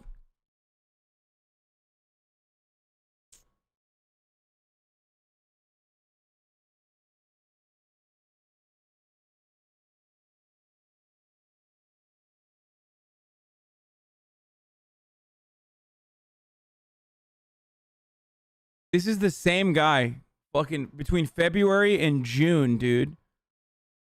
Okay, that's 4 months. 4-month period. This is what happened to the dude. Look at how happy he is here, just like talking about it. And how great his life is versus now. Now, the other problem is like, that the cycle has accelerated. The way I talk about addiction, in my experience, from my personal experience, you want to know? You want to know how I feel addiction is like? I've tried to analogize this before. I tried to talk about this before in the past, but addiction, when you're a fucking addict, is like the difference between the time period between the first sip and the terminal fucking velocity sip, okay? If it's alcohol or cigarettes. Cigarettes, let's say 1 pack a day is the bad amount, okay? Let's say 1 pack a day is, for me, I'm just explaining my experience with addiction. Let's say 1 pack a day of cigarettes is really bad. Like, it's really fucked up, okay? The difference between like the how addiction works is the difference between your first cigarette that you smoke and your second one getting shorter and shorter and smaller every time you relapse. And when you get to a certain point in your addiction, the difference between like the time frame in between you smoking 1 cigarette to smoking an entire pack, it's shorter and shorter and shorter and shorter every single time you relapse. Okay?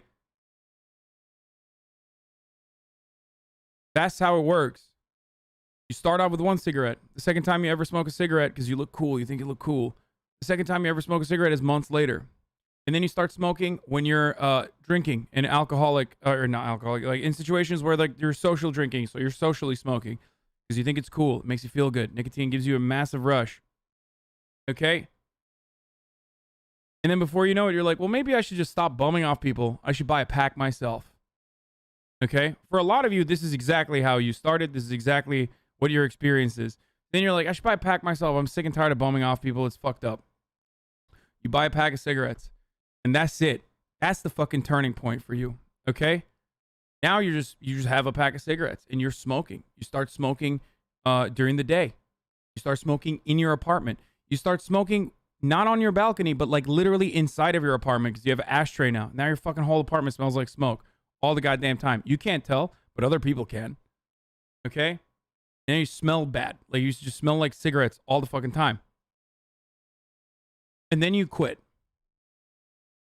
Really hard, but you're able to quit.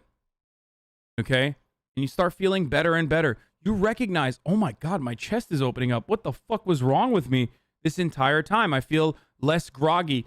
I feel less sick all the fucking time. Okay? I feel more hungry. Start gaining weight. And then one night when you're drunk, it just catches you off guard. You smoke a cigarette again. Now, this time around, the difference between your first cigarette and your second one, that is significantly shorter. Okay? If the first time you ever smoked a cigarette, the difference between your first cigarette smoke and the time that passed before you had your second cigarette was like months, now it's a day, maybe a week. Okay?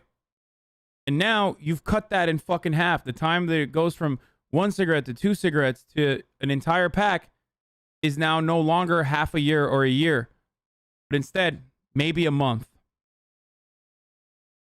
And if you quit again, the next time you relapse, that same exact shit's gonna happen.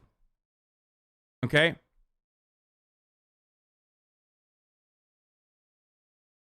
Now, of course, yes, as Baked F8 is describing it or writing in the chat, everyone's experience is different. Some people just literally are not addicted. I don't know how the fuck they do it.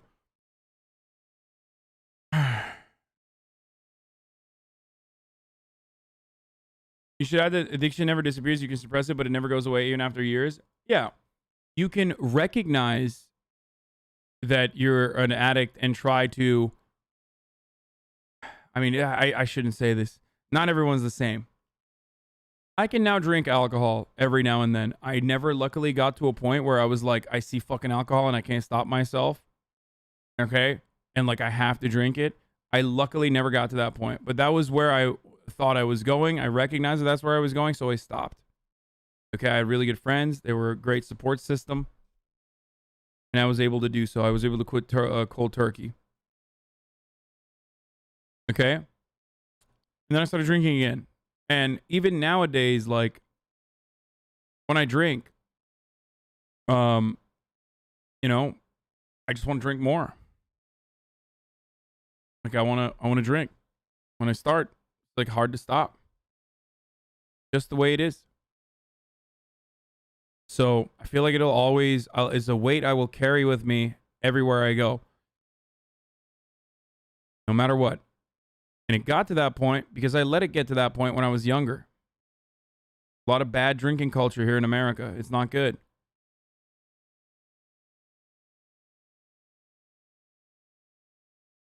To be honest, I don't think you drink at all. No, I haven't drank any alcohol since, I think, for the past 2 weeks. But that's only because I'm cutting. It's not because of, like, you know, I've had, like, a problem with it at all. Like, I have bottles of alcohol in my house.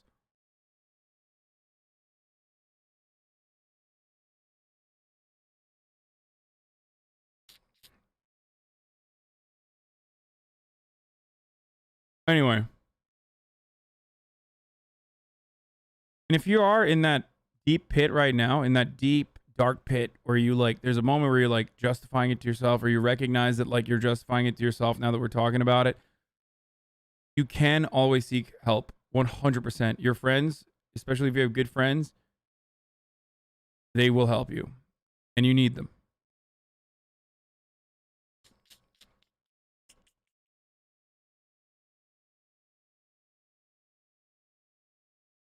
What is the addiction? The way it makes you feel, or the way it tastes, or the social aspects? It's everything. Like, it's definitely not the social aspect. You start off because you think it looks cool, and then before you know it, you're like, oh my god, it feels fucking awesome. Cigarettes are the worst, dude. They're fucking terrible. Do not ever smoke. Seriously, it's the fucking absolute worst.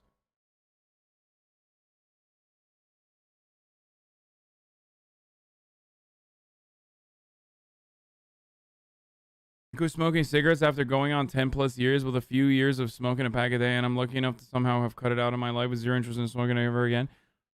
Yeah, I don't want to. I never want to smoke again, ever. I hate it.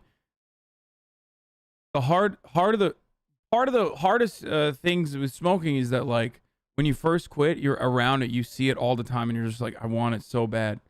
It's so hard. It's so fucking hard when you're in it, but it feels awesome. Okay?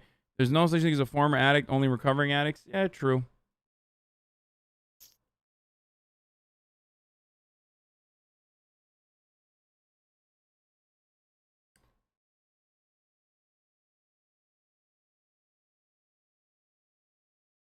It's so awesome. The best. I love medical coverage. I'm gonna go look into, see what the best solution for me is to get off this, because I don't have the luxury to just disappear from my life and go somewhere. I'd love to just say forget it, but it's like, where does all my stuff go? Who pays the rent? Or what do so I got to figure all that out. It would, ideal situation. I mean, seeing Amanda's video and that entire thing, sorry. That was really, that impacted me a lot. I think it impacted a lot of people, and a lot of people really cared about her, and she was a really sweet person, and it was really sad, what happened to her, but seemed like on such a great path. And watching the videos that Lima had posted of her in the rehab, she seemed so happy, and I was like, God, I'd love to, get away and do something like that, because I mean, what you've said and what Lima said is the rehab process of going somewhere for 30 days, which I also mentioned in the That's what the fuck happens when you're addicted. last video, that, if I could disappear for 30 days, that would help. It's like people said, it's not enough, a year is obviously ideal, but most people don't have that luxury, of disappearing for a year. But when you're in dire circumstances like she was, then there's really no other solution. I mean, this is 8 years now that I've been addicted to opiates. It's only been 2 or 3 with heroin, but the withdrawal symptoms have changed or evolved over time. I don't know if it's the drug. I don't know if it's my body getting used to it, or the quality of the heroin, or yes, the quality, or if it's how much fentanyl is in it nowadays, because last time I went to methadone. Dude, that's the point. We are incredibly adaptable, dude. Our tolerance just builds, dude. That's what it is. That's what I was pointing to, and I was trying to get you guys to recognize it. That's the reason why he fucking he runs out of heroin more frequently now than he did before. In the original video 3 months or 4 months ago, when he was talking about it, he was like able to cycle it. Okay? He was able to cycle it because he had not developed the same level of tolerance. Now he's talking about how frequently he fucking runs out of heroin. 'Cause that's how it works. You develop tolerance. You build tolerance, and then you need more. You need higher and higher doses. Clinic, and they tested me for drugs. They showed me this and this is in your system, and at the very bottom they said fentanyl. And so I'm not seeking out fentanyl, so it's in the heroin. But yes, I'd like to get away and start over fresh and be removed from society, where my mind, it races sometimes, and I'm just like, I probably have ADD or ADHD or whatever, because I just can't, I'm not content with just sitting down and watching TV and watching a movie. That's why I love watching movies at home, because I can pause it and I can do whatever the hell I want. When I'm in a theater, like, I went and saw a movie a couple weeks ago. I had to go to the bathroom few times, and I'm like rushing to take a few hits. Sorry to pause this. Someone asked tips on quitting smoking when your friends are smoking. Dude, nicotine gum, dude. It's a fucking godsend. I promise. I mean, I still chew. I like nicotine. Nicotine on its own is like, I mean, you can still get mouth cancer, I think, from chewing. But nicotine gum is so fucking good, dude. Make a habit out of it. Make a habit out of it. Just like, you know how you love smoking a cigarette after fucking eating food? Or after sex? Or in the morning? When you first wake up with your coffee? Nicotine gum instead. Slowly but surely, you will build a habit out of it. In a similar capacity.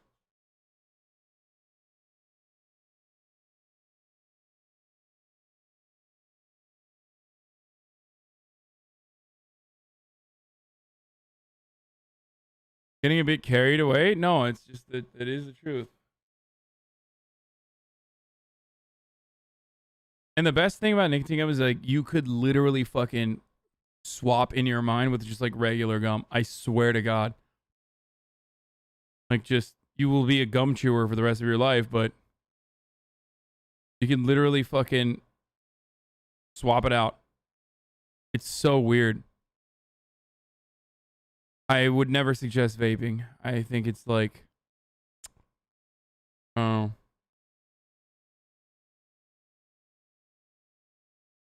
Please tell them you're not supposed to chew like normal gum. Wait, what the fuck do you mean? People know that already. It's all over the.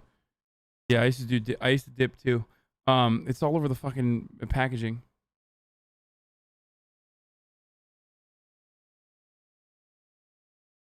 But see, man, you're doing exactly what it is. Explain your addiction away in a rational way to cope with your daily existence. Dude, that's heroin, dude. What the fuck is wrong with you, man? Do you think this is cute? Do you think this is funny? Like, do you consider this to be like a funny, cute little thing? Are you making a joke? Like, answer, please. 14-month subscriber. No, I hate it. Hate what, dude? Hate your life? Hate heroin? Like, what the fuck? How dare you? Like, how dare you make this comparison? It's so fucking... I'm in recovery? Okay, then what the fuck are you doing?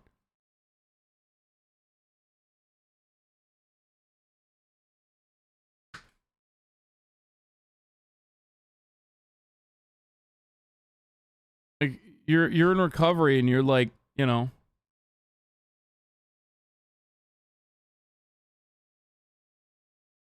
Anyway, congratulations. It's good. It's tough. It's a tough process, but it's good.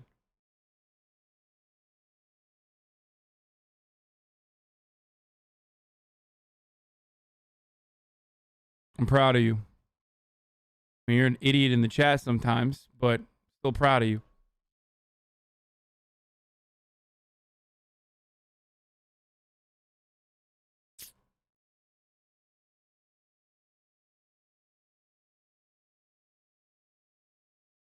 Hits and get back so I don't miss part of the movie, you know, and that's no way to live. You know, I remember when I used to go to the movies and, you know, just enjoy myself with a friend, and I don't even want to hang out with people a lot of the time. I just want to be alone in my room, and it sucks. Just like isolating. And so yeah, it's not all happy, you know, Hey, everything's stop saying great sorry. It's okay. and fun and everything. Over time, it's I used to get high and go walk around Berkeley or San Francisco and go eat and drink and go shop and stuff, or call friends or go to a comedy show or a concert.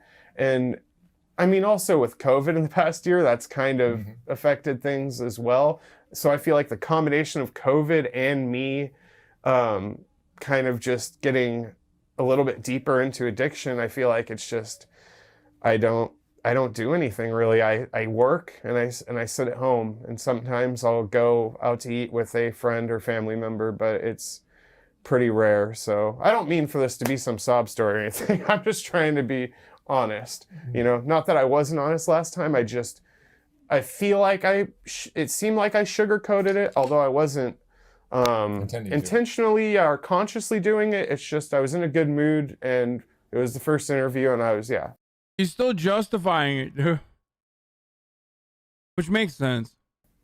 But just happy. But since that first interview, you and I have spoken on the phone a couple times. Yeah. And you were, I think, you had thoughts of suicide and things Yeah, like that. no, So the depression gets pretty heavy. Since I was a teenager, I've had thoughts of that. And, I mean, God, when I was 14 years old, I mean, I was like sitting there in the classroom, like blasting Slipknot in my headphones and like Marilyn Manson and shit, like being depressed. But that, looking back, that was so trivial as a 14-year-old to feel that way and not be enjoying life. But you don't know that at that time, you learn later.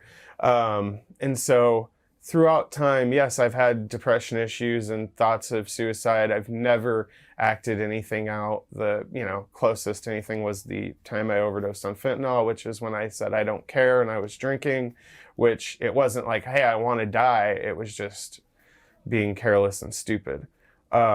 So yeah, since then, it's never to the point where I'm like going and buying a gun or like cutting myself or taking a bunch of pills. It's just thinking, God, if I just died, like, I mean, obviously I wouldn't have to think about anything anymore, but like sometimes I feel like my family or my friends, like I feel like I just feel like such a shitty friend or family member. Like, I just wish I could be a better friend or family member to them. And I feel bad because I know they care about me and they're worried, I mean, there was a couple months ago, I had a moving sale. I was moving places and my mom came over to help me. And at one point throughout the day, I knew my dealer was going to come by. And my mom, I didn't know she was going to stay there the whole day. So I'm sitting there, I'm thinking, well, great, how's this going to work out? Because she's not stupid and I'm not going to lie to her because I just don't want to be that kind of person. And so I told her, I said, this is what's happening. And she said, I know that's what you do. So whatever, just go ahead and do it. And she just went over to the car while he came and he's like, I feel bad doing this in front of your mom. And I'm like, this is such a fucking weird situation, I mean, because people's idea of, heroin addiction stuff is that people are out on the streets and, nodding off and, but here I am at a moving sale, my mom's helping me and I'm like doing this transaction like civilly and going, hiding in the bathroom and I don't know, it's a weird life to live and I don't want to live it anymore. I want to get help. I just have to wait for the medical coverage. Bro, the fucking dealer felt bad, bro.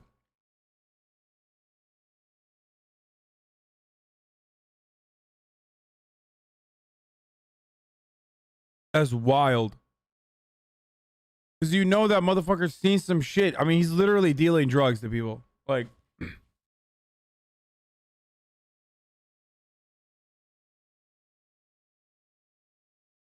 we do have an employee assistance program at my job that has like free counseling. And I just got that number the other day. So I was going to call it just to see if they can do anything, before I have medical coverage. But, I don't know. For now, I'm just in limbo and I still have a roof over my head. I'm still alive. I have 2 jobs, like I said. Ironically enough, I'm a lifeguard. So yeah, I watch over a pool at a very high class community, upscale community. You don't look like an addict at all. I know, yeah. And so no, there's nobody, up. There was one time a couple years ago that the dealer came up there and that moron was nodding off in the hot tub and some guy was like, "What's up with that guy?" And I was like, "Oh, I don't know. I think he's on some medication or something, But yeah, I mean, if it's an upscale community, they're fucking doing the same shit you're doing. It's just prescribed.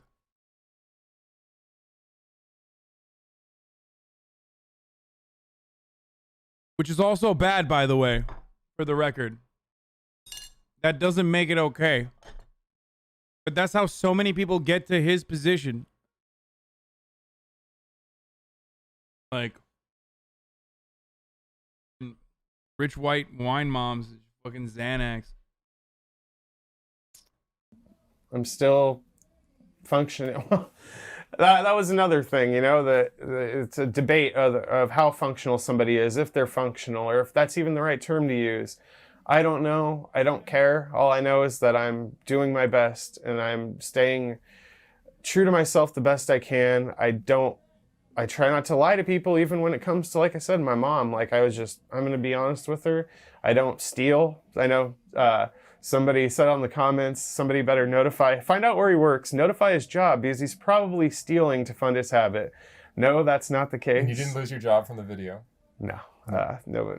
I actually showed some people at the job and their minds were blown. And, it's interesting to me how, like, if I do a stripper interview or 3, as I did recently from my trip to Tampa, now I got dozens and dozens of strippers around the country that want me to come and do interviews with them. And that happens with swingers or nudists or Appalachians or whatever I end up interviewing. But with your video... Swingers, nudists, Appalachians, dude. That's awesome. I love that Appalachians get their own entire category. He means the inbred family, right? That's what he's talking about.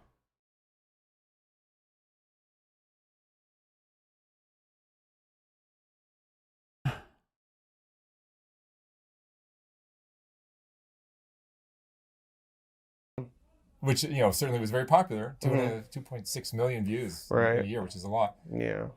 I've got very few people that want to come out and talk about their addiction. And certainly there's a lot of people that are using these harder drugs and being functional. Yeah. But just don't have the courage to come out and talk about it. Yeah. And I've had you had no negative repercussions from it. I'm not saying everyone should do it, but but it's just interesting. Although the new job I have ever since I started there, it seems like the younger people, there's something, I feel like, I've told also another thing I said in the last video was girlfriend. She's not my girlfriend. I just said it because it's easier than explaining the whole thing. She broke up with me in September. We still talk every day. We have every intention of being together eventually. I just have to get clean, and I am not going to do that to her to make her deal with that, in a relationship. So... hold on 1 second. What the fuck? So what the fuck was that in the background? You guys heard that, yo?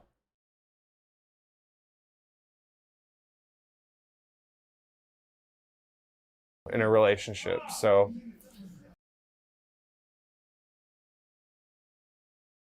hold on 1 second. Deal with that, in a relationship. So hold on 1 second.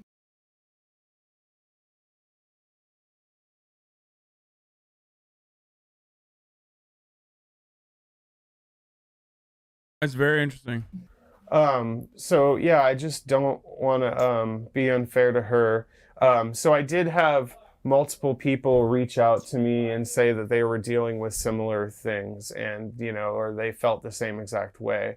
And I think it's very common. What you're doing. Yeah, and they were like, I'm too afraid to say anything. Like, a lot of people are afraid that they're going to be found out by their job, which I don't even know how legal that would be to fire somebody over. I mean, maybe they'd have to find some other way around it to act like they were firing them for something else. But I don't know if legally you could go up to somebody and say, hey, I saw your interview, especially when it's a circumstance like this where I'm like, hey, I want to get help and I know it's wrong. And like, Does this guy think we live in like fucking, I don't know, Portugal or something? Like, bro, you live in America, dog.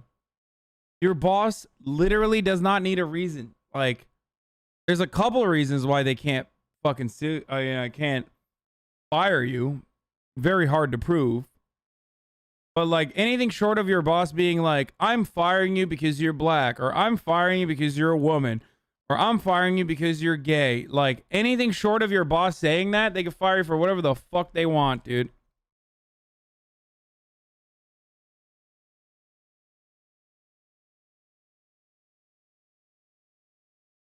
I mean, he's none of those things, but still.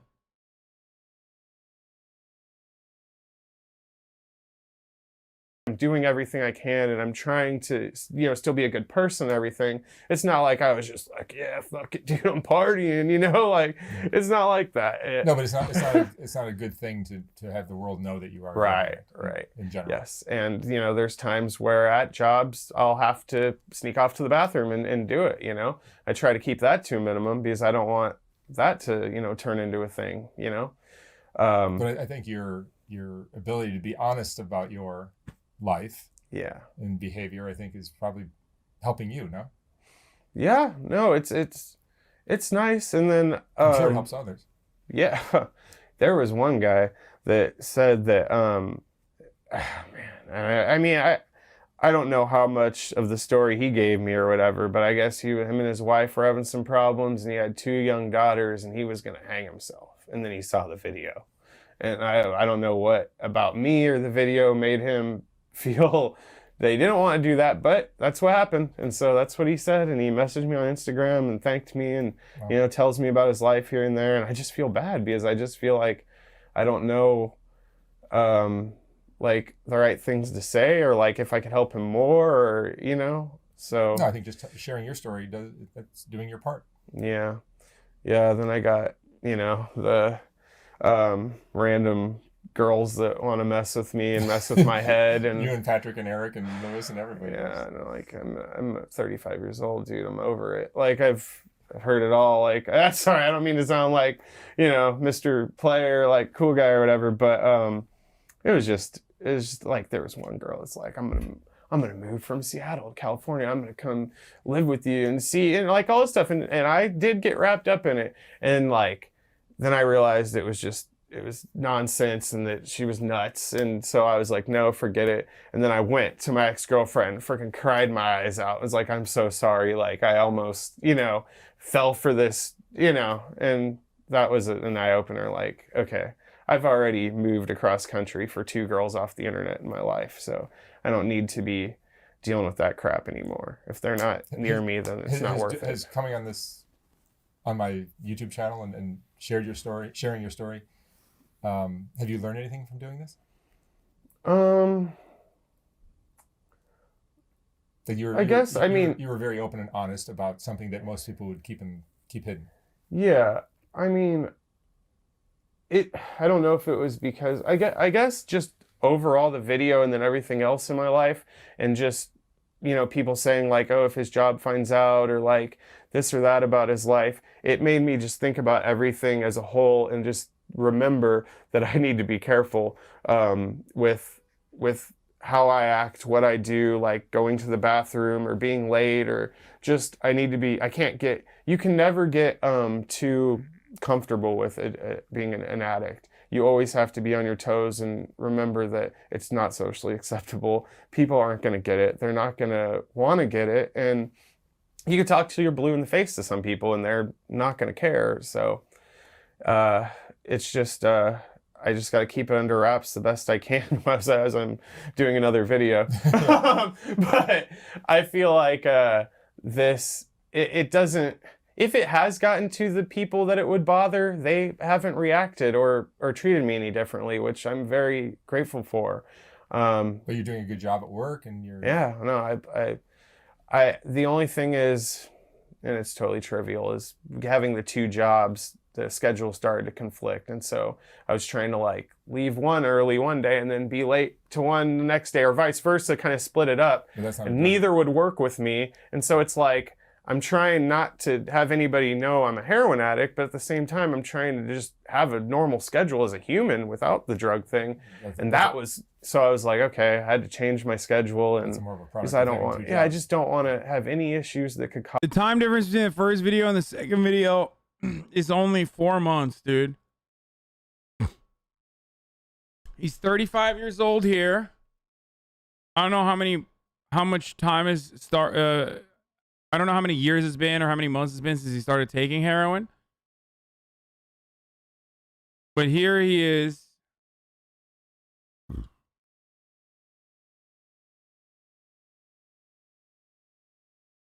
$35 years old. 8 years of opiates, 2 to 3 years of heroin at this point. This is 3 months in.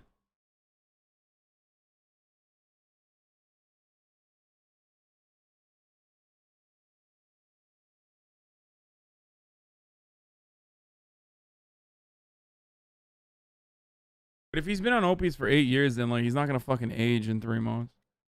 Cause any for somebody to say, hey, we know what's going on with you, and that's probably why you're late, or and then I don't want to deal with that. So from here, you're hoping that maybe you'll find a way to get clean? Yeah, definitely, 100%.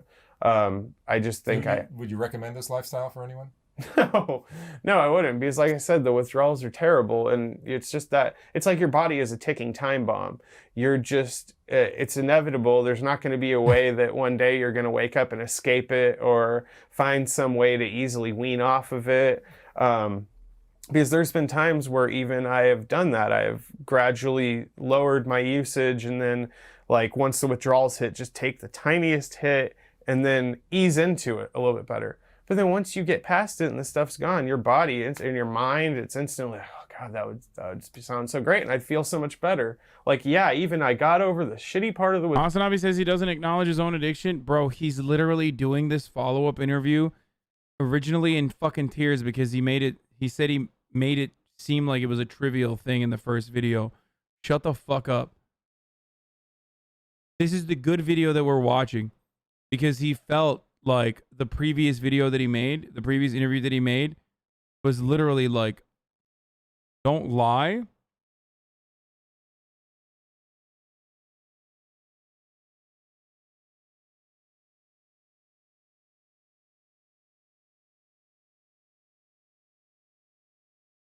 I don't know what to do.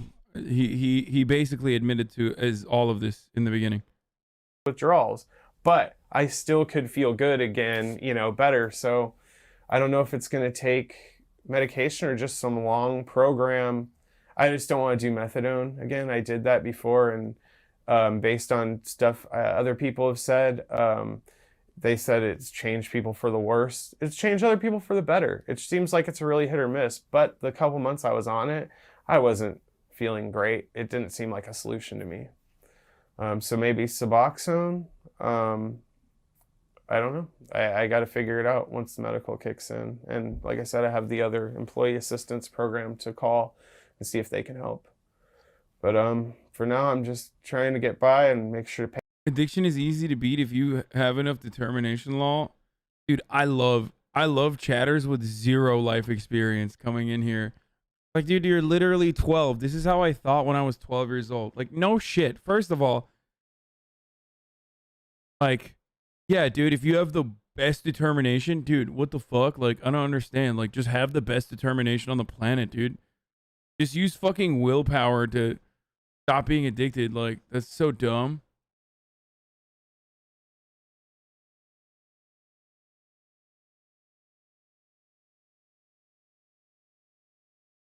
It's literally the worst thing, dude. It is. Addiction is one of the worst things that you can have. It's so bad. You're fighting your own fucking brain all the time.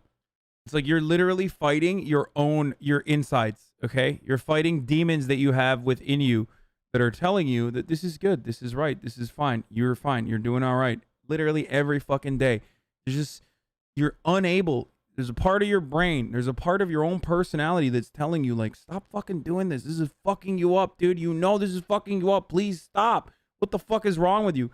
And then, like, 75 to 80% of your body's like, nah, this is tight. I'll stop. Eventually, you'll stop. It's fine. You'll totally stop. Fine. It's fine. You just keep going. Okay? It's devastating. It's horrible. It's the fucking worst, dude. And luckily, a lot of you have no experience with it, so it's not bad.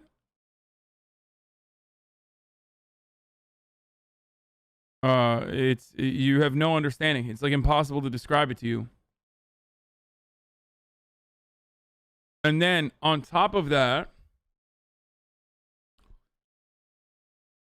it's top of the hour. So you have to watch a 6-second ad break. You know what I mean? You are not fighting demons. You are facing incredible chemical reactions that literally take over your body. I'm describing that process with an analogy that features fucking demons, dude. Okay? So that people who have never experienced it can perhaps get a better understanding, okay, of what it's like.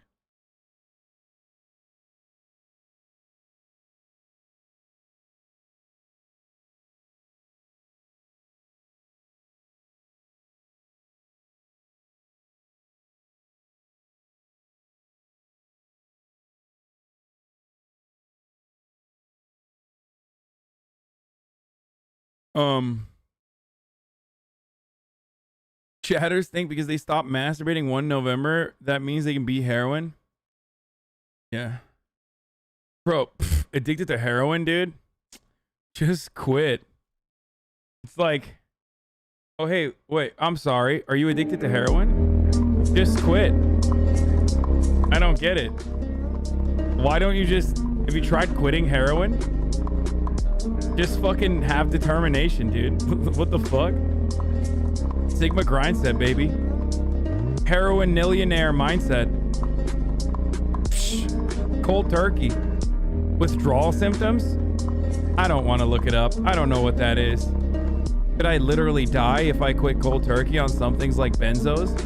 Fuck it. Who cares? I quit masturbating for an entire month. So, you can do that too. You know, with the other stuff. Nowhere near as devastating as a masturbation addiction. You joke, but I've heard that sort of thing more than once. Of course, dude, because people are fucking stupid.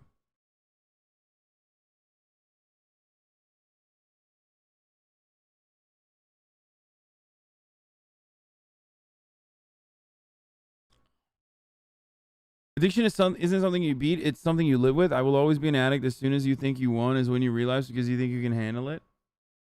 I mean, dude, for me, I'm a substituter, okay? I try to focus on what I like to call, and this is oxymoronic, and this is not good advice for you. Don't do this. I'm a fucking idiot. Healthy addictions. I substitute unhealthy addictions that revolve around vices to healthy addictions. Working out, dieting, like compulsive behavior towards that sort of stuff, but at least sex, for sure. You know, addictive behavior around things that at least improve my life. It's called harm reduction. Yeah. Motherfucker said dieting is not healthy.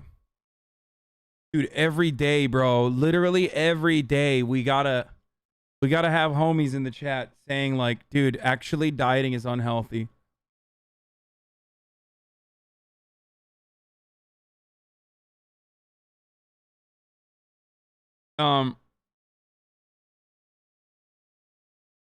You'll always be an addict. It's a very harmful view, and there's no way to prove that it's going to demotivate a lot of people from recovering. I mean, dude. You can quit. That's the whole point. Like, you can. I already mentioned this. It's different for everyone, so I don't want to fucking say anything, but it's different for everybody, but like, I can drink.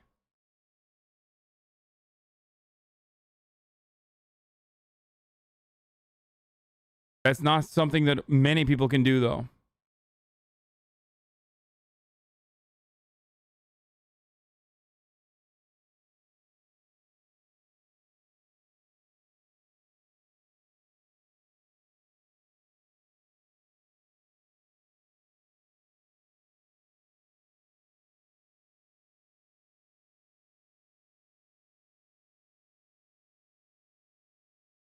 That's the difference? That's why you're not an addict? No, because I fucking self-monitor like a motherfucker, dude. That's what it is. Because like even when I start drinking again, I notice myself like fucking, you know. I notice myself drinking a lot. Oh, dude, I forgot to run the ad. Holy shit. Here's the ad break, by the way. But I'm not like, there's varying degrees to addiction. Like, I can have bottles of alcohol in my house, and I do, without ever wanting to drink it.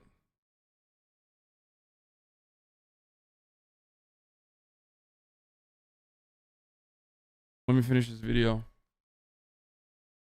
I'm not at that level. When it comes to fucking pastries and shit, though, I can't. If I have it at my house, I'm gonna eat it. Pay rent and pay bills and eat. Which that's the other thing is sometimes like the other day I didn't eat until like 5 p.m. because I was withdrawing and I didn't want to get out of bed and my stomach hurt. And so it's just all around unhealthy. I'm very so fortunate. and I'm not promoting it.